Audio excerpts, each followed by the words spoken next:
Hello बच्चों, 10th science के lesson number 7वां की बारी है, जिसमें आज आप देख रहे हो दूसरा पार्ट। लेसन का नाम है परमाणु सिद्धांत, तत्वों का आवर्ती वर्गीकरण एवं गुणधर्म, जिसमें हम परमाणु सिद्धांत पढ़ रहे हैं। पिछला जो पार्ट पढ़ा था उसमें हम परमाणु के बारे में डाल्टन का परमाणु सिद्धांत पढ़ लिए थे और थॉमसन मॉडल पढ़ लिया था। आज जो बारी है वो है रदरफोर्ड के स्वर्ण पत्र प्रयोग की, जिसमें रदरफोर्ड ने एक सोने की पन्नी पर अपना प्रयोग किया और परमाणु के बारे में कुछ बातें करी। तो इन्होंने सोने की पन्नी पर क्या प्रयोग किया? रदरफोर्ड ने का स्वर्ण पत्र प्रयोग। रदरफोर्ड ने एक सोने की पन्नी ली। ये जो पन्नी है ना, किसकी है? सोने की। सोने की पन्नी ली, ठीक है। और इस पन्नी की मोटाई कितनी थी बच्चों? 100 नैनोमीटर मोटी सोने की पन्नी थी, ठीक है। इस पन्नी की मोटाई कितनी थी? 100 नैनोमीटर। और इसके चारों तरफ यहां पर क्या लगाया? जिंक सल्फाइड का पर्दा। क्या लगाया? जिंक सल्फाइड का। ये जो मैंने गोल गोल बनाया ना, ये क्या बनाया? जिंक सल्फाइड का पर्दा। ये क्या बनाई है? सोने की प्लेट, पन्नी, ठीक है। और जिसकी मोटाई कितनी है? 100 नैनोमीटर मोटाई है। और इसके ऊपर यहां एक अल्फा कणों के उत्सर्जन का स्रोत लिया, मतलब एक ऐसा यहां पे स्रोत लिया जो क्या करेगा? अल्फा कणों का उत्सर्जन करेगा, ठीक है। तो ये क्या करेगा? अल्फा कणों का उत्सर्जन करेगा। और ये अल्फा कण यहां से जाएंगे और इस सोने की पन्नी पर टकराएंगे, ठीक है। यहां से अल्फा कण निकलेंगे और सोने की पन्नी पर टकराएंगे। ये प्रयोग उन्होंने किया। अब देखो, दो चीजें यहां पर सीख लो। क्या? कि जो जिंक सल्फाइड का पर्दा है उसका क्या काम है? उसका काम यह है कि जब ये अल्फा कण यहां से निकलते हुए जब इस जिंक सल्फाइड के पर्दे पर टकराएंगे ना, तो चमक उत्पन्न करेंगे। क्या उत्पन्न करेंगे बच्चों? चमक उत्पन्न करेंगे। चमक को क्या कहते हैं? प्रतिदीप्ति, ठीक है। क्या कहते हैं बच्चों? प्रतिदीप्ति। तो ये जब अल्फा कण यहां से टकरा करके आगे जब निकलेंगे, तो ये जब इस पर्दे पर टकराएंगे तो चमक उत्पन्न करेंगे, प्रतिदीप्ति उत्पन्न करेंगे, जिससे हमें इस अल्फा कणों के रास्ते के बारे में पता चलेगा कि अगर ये कण यहां से आया और यहीं टकरा गया तो इसका मतलब ये अल्फा कण सीधा आया है। अगर इधर से आया और यहां टकराया तो इसका मतलब ये मुड़ गया है, ठीक है। और यहां से आया और यहां टकराया तो इसका मतलब इसने अपना रास्ता मोड़ लिया है। तो इसलिए जिंक सल्फाइड का पर्दा लगाया है। जहां चमक होगी उसके आधार पर हम अल्फा कणों के रास्ते के बारे में पता लगा लेंगे।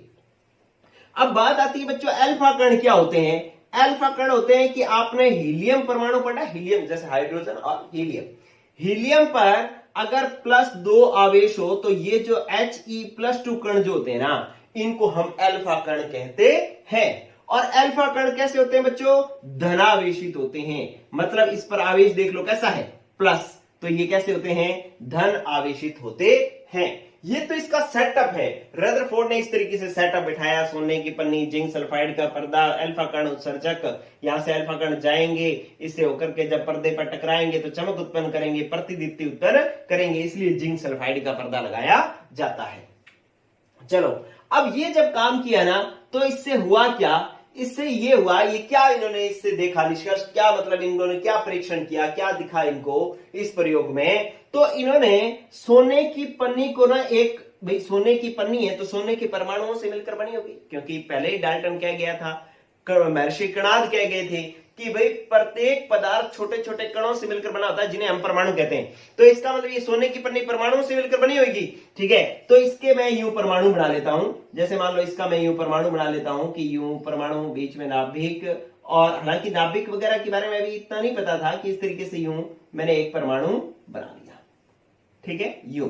अब ये किसका परमाणु? एक परमाणु है, ठीक है, सोने का परमाणु है। और इसके चारों तरफ यूं जिंक सल्फाइड का पर्दा लगा हुआ है, ठीक है। और इस पर यहां से अल्फा कण आ रहे हैं। जब इस पर अल्फा कण पड़े, इस परमाणु पर अल्फा, सोने के पन्नी पर अल्फा कण जब पड़े, तो 3 तरीके की बातें हुई। क्या हुआ? एक तो रदरफोर्ड ने देखा कि अल्फा कण जो है ना, यहां से जितने डाले गए तो अधिकांश अल्फा कण सीधे निकल गए। अधिकांश अल्फा कण क्या हो गए? इससे सीधे ही पार निकल गए।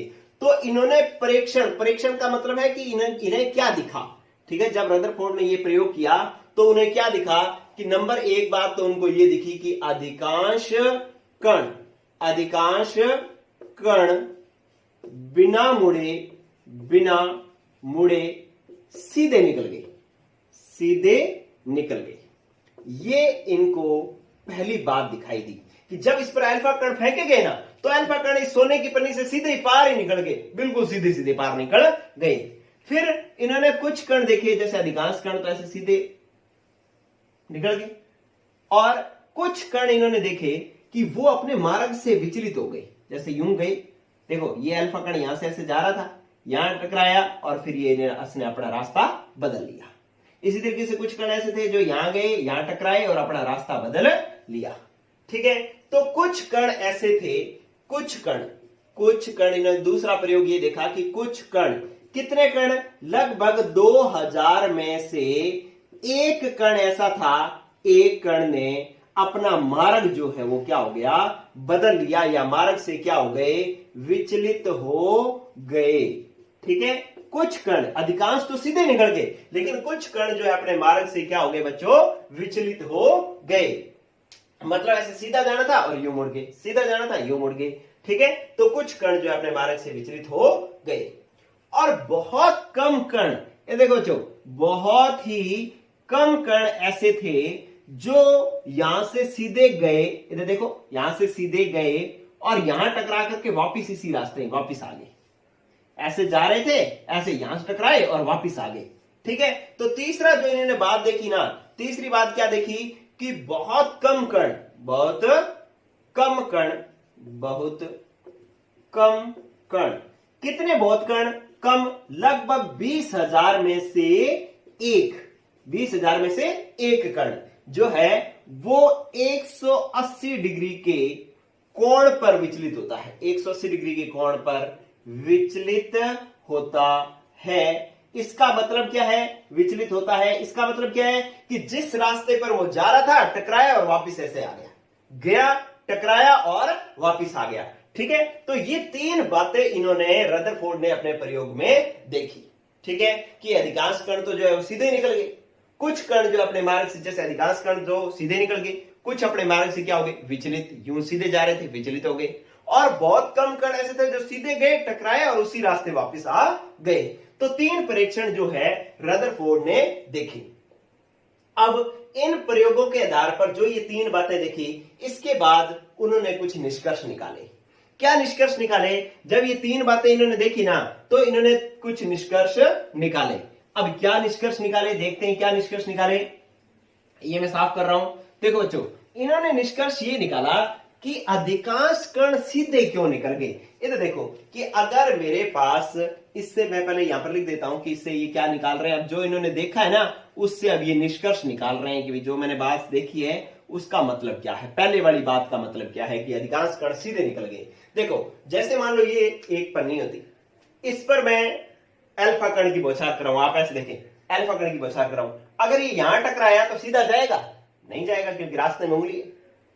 और अगर ये यहां से गया तो सीधा निकल जाएगा ना, ऐसे बीच में से गया तो सीधा निकल जाएगा ऐसे। ठीक है, यहां से गया तो बीच में सीधा निकल जाएगा, अगर यहां टकरा गया तो सीधा नहीं निकलेगा।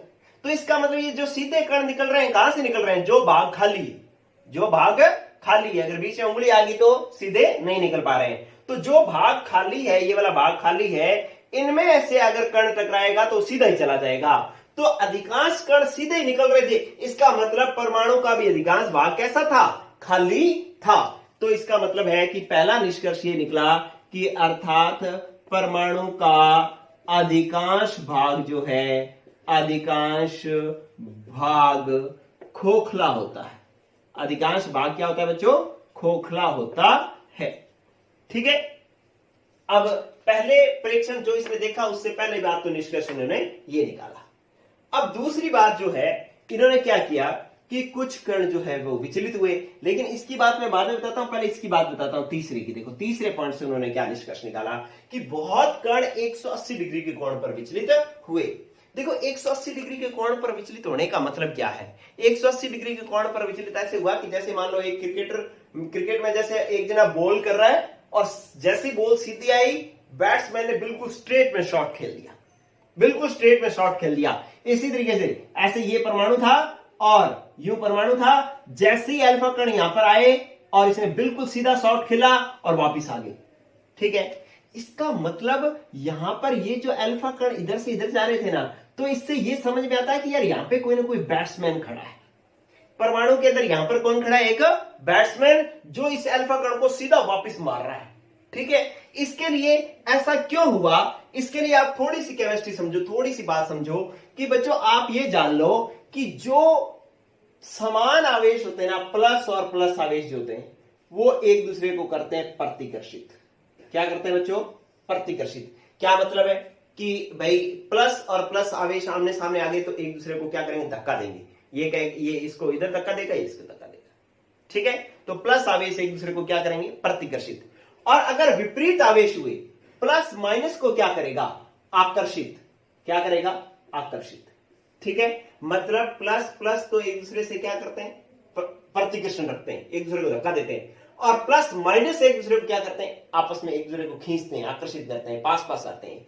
ठीक है, तो अपने पास जो अल्फा कण था वो He+2 था, मतलब इस पर प्लस आवेश था। ये यहां पर टकराया और वापस आ गया, इसका मतलब यहां पर भी क्या था? प्लस आवेश था। क्या था बच्चों? प्लस आवेश। इस प्लस, ये प्लस जैसे इससे टकराया, इस प्लस ने इसको धक्का दिया और ये वापस चला गया। अगर ये माइनस होता तो ये यहां पे चिपक जाता, लेकिन ये तो क्या है? प्लस। ये क्या है? प्लस। तो प्लस प्लस एक दूसरे को क्या करते हैं? प्रतिकर्षित। तो जैसे यहां पर टकराया, इसने इसको धक्का दिया और वापस वैसे ही चला गया।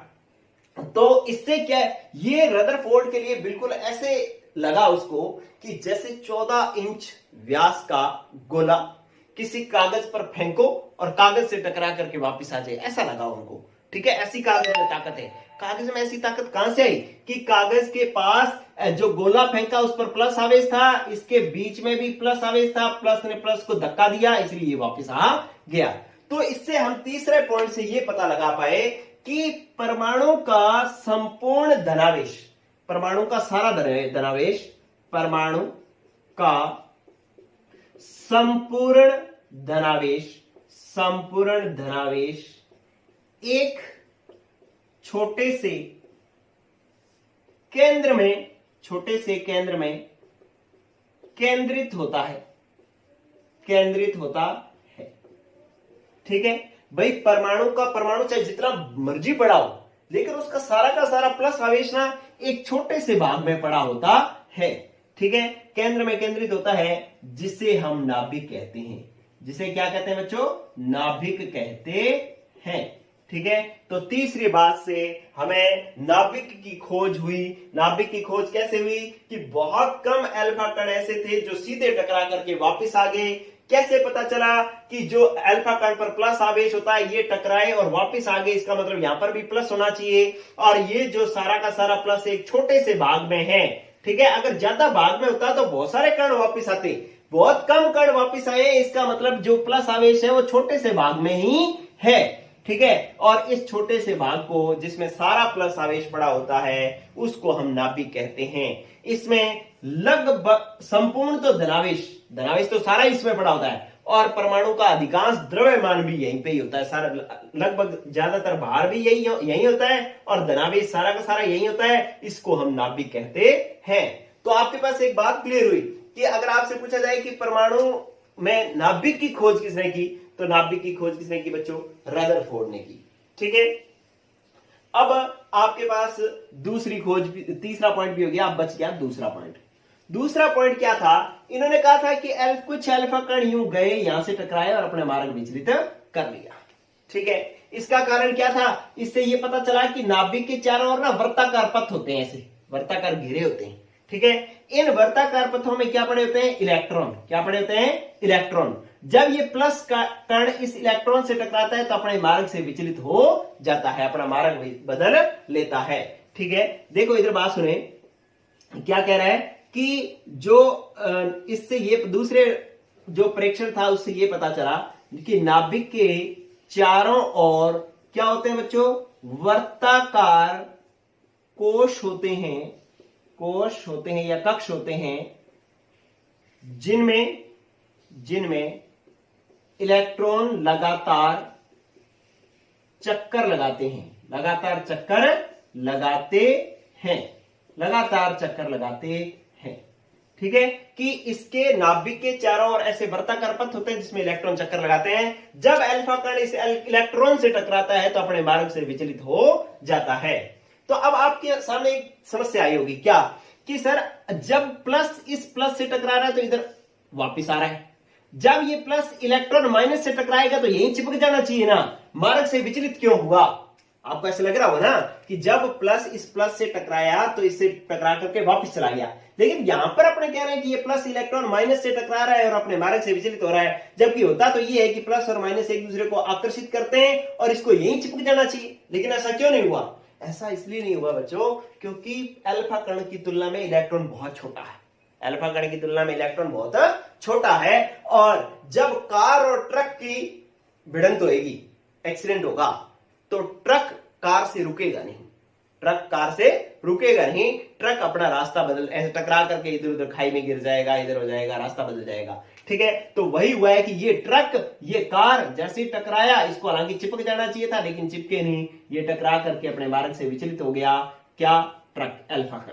तो इस तरीके से हमें तीन बातें पता चली बच्चों। तो अगर आपसे प्रेक्षण पूछे जाए रदरफोर्ड के, तो कहता है कि अधिकांश कण बिना मुड़े सीधे निकल जाते हैं, जिससे ये पता लगता है कि परमाणु का अधिकांश भाग खोखला होता है, और कुछ कण अपने मार्ग से विचलित होते हैं, जिससे ये पता लगता है कि परमाणु में नाभिक के चारों ओर वर्ताकार पथ होते हैं जिसमें इलेक्ट्रॉन लगातार चक्कर लगाते रहते हैं। तीसरा कि बहुत कम कण 180 डिग्री कोण पर विचलित होते हैं, इससे यह पता लगता है कि परमाणु का सारा धनावेश और लगभग सारा द्रव्यमान एक छोटे से भाग में केंद्रित रहता है, जिसे हम नाभिक कहते हैं। तो ये थी रदरफोर्ड के स्वर्ण पत्र प्रयोग के प्रेक्षण और उससे निकले हुए निष्कर्ष।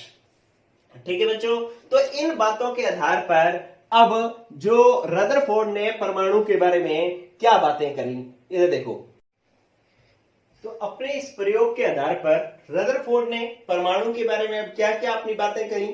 रदरफोर्ड कहता है कि परमाणु का पूरा धनावेश और अधिकांश द्रव्यमान एक छोटे से भाग में केंद्रित रहता है, जिसे हम नाभिक कहते हैं। जो अभी प्रयोग किया उसके आधार पर वो परमाणु के बारे में क्या कह रहा है कि परमाणु का अधिकांश द्रव्यमान और संपूर्ण धनावेश एक छोटे से भाग में केंद्रित रहता है, जिसे हम नाभिक कहते हैं, और इस नाभिक के चारों ओर वर्ताकार कक्षाओं के अंदर इलेक्ट्रॉन लगातार चक्कर लगाते हैं। इन वर्ताकार कक्षाओं में इलेक्ट्रॉन लगातार चक्कर लगाते हैं।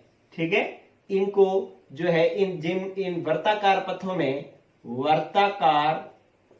में इलेक्ट्रॉन लगातार चक्कर लगाते हैं, लगातार चक्कर लगाते हैं, जिन्हें इन्होंने कहा कक्षा। ठीक है, लगातार चक्कर लगाते हैं, इनको क्या कहा? कक्षा। ये जो वर्ताकार पथ है इनको क्या कहा इन्होंने?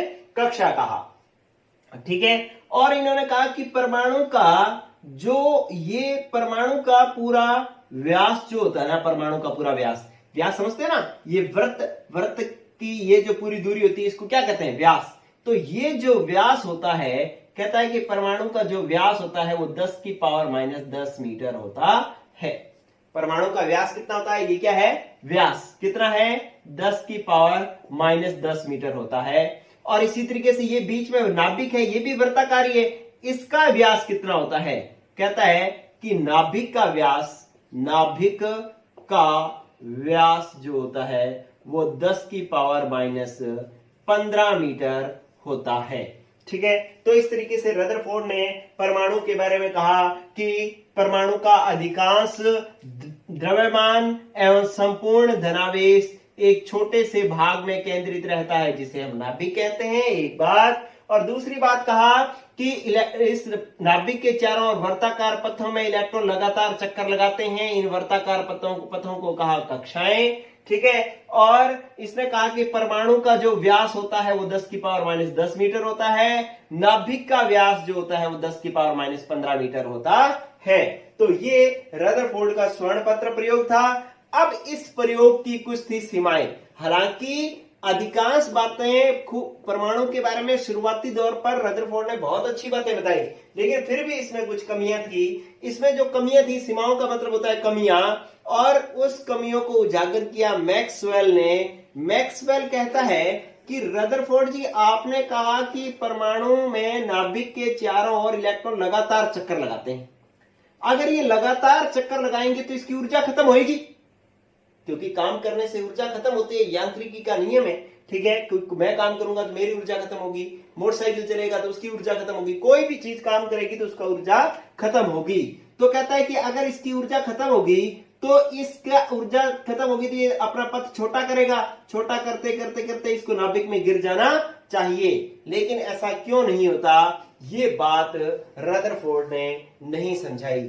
जैसे अगर मान लो आपने मौत का कुआं देखा होगा, यू मोटरसाइकिल जो है ऐसे ऐसे गोल गोल घूमता है, अगर उसका पेट्रोल खत्म होगा तो वो सारे टाइम तो चक्कर लगा नहीं सकता, उसका पेट्रोल खत्म होगा। जैसे ही पेट्रोल खत्म होगा तो वो यूं नीचे होता होता होता होता होता वापस नीचे आ जाएगा। तो इसका मतलब है कि इसी तरीके से मैक्सवेल ने कहा कि इलेक्ट्रॉन भी लगातार अगर चक्कर लगाएगा तो यूं चक्कर लगाते लगाते यूं लगाते लगाते लगाते लगाते नाभिक में गिर जाना चाहिए और परमाणु का अस्तित्व खत्म हो जाना चाहिए। लेकिन ऐसा नहीं होता, परमाणु स्थायी रहता है। तो इसका क्या कारण है, रदरफोर्ड कहता मुझे नहीं पता। तो एक कमी तो ये रही रदरफोर्ड सिद्धांत की। और दूसरी कमी क्या थी कि इन्होंने ये तो बताया कि नाभिक के चारों ओर इन कक्षाओं में इलेक्ट्रॉन होते हैं, लेकिन कौन सी कक्षा में कितने इलेक्ट्रॉन होंगे इस बारे में रदरफोर्ड ने नहीं बताया। कि एक पहले में 4 होंगे, 10 होंगे, 15 होंगे, कितने होंगे, ये बातें रदरफोर्ड ने नहीं बताई। तीसरी बात कि परमाणुओं के स्थायित्व के बारे में भी रदरफोर्ड नहीं बता पाया कि कौन सा परमाणु अधिक स्थायी होता है, कौन सा कम स्थायी होता है, स्थायित्व की तुलना रदरफोर्ड नहीं कर पाया।